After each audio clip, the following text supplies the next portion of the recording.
Okay, I am walking into the infield grass now, and I am going to turn my camera around and show you what we're looking at. But I want to talk about several pretty prominent witnesses. And what I've done is I've purposely chosen the witnesses that matter most, I think. There's thousands of witnesses, and I'm trying to pick out, we could be here for days and days. So these are the witnesses in the infield, and I just want to show you what from their vantage point, the ones that we're going to be talking about. The Dallas police officer, Bobby Hargis, I am standing right here. You see that white X, that's the X where marks the spot where the president was killed, and it's a direct line to that stockade fence behind which Roscoe White fired the fatal shot. And of course, right there about where that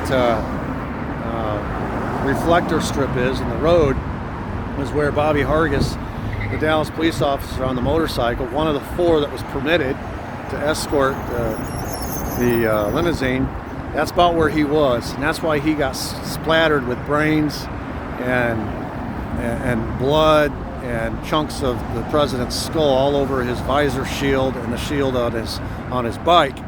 And this is a pretty important witness, so you can see you can see it on the Zapruder film, he's looking straight up into the line of fire up behind that fence, and that's where he thinks the shots came from. Instantly, he's looking in that direction.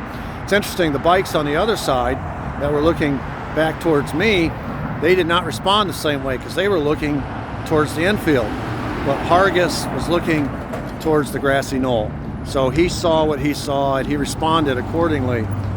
He said the bullet hit him in the head, talking about JFK, the one that killed him, and it seemed like his head just exploded. And I was splattered with blood and brain. And I already told the story about the 12 motorcycles, normally in the motorcade, how the Secret Service stripped the security down to 4 motorcycles. So none were permitted to ride flank, but they were behind him. This is why Hargis was where he was. According to Hargis, I got off my motorcycle and ran towards the right side of the street behind the light pole. There's the light pole right there. So he ran towards that light pole and up the grassy knoll, the embankment there. And he said, and behind the picket fence, where I encountered Roscoe White in his Dallas Police Department uniform, who told me, and hang on a second while I turn the page here.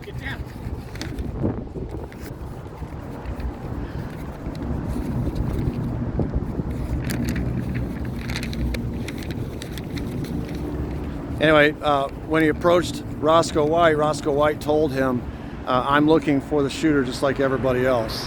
And according to Hargis, that satisfied him. He continued on, probably to Parkland Hospital. I'm not sure where he went. So this is one witness who, just by nature of where he was, knew instantly where the shooting came from and responded accordingly.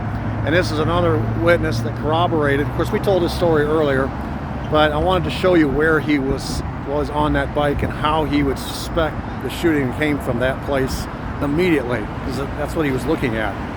And of course, this corroborates Roscoe White's story and corroborates Beverly Oliver's story and corroborates the fact that Roscoe White was indeed behind the picket fence in his Dallas Police Department uniform in the seconds right after the shooting. Okay? None of the other alleged shooters behind the picket fence had any corroboration that they were there. It's just their word or somebody else saying that they were there, but no corroboration. Roscoe White has corroboration. Okay? So that's the story of Bobby Hargis.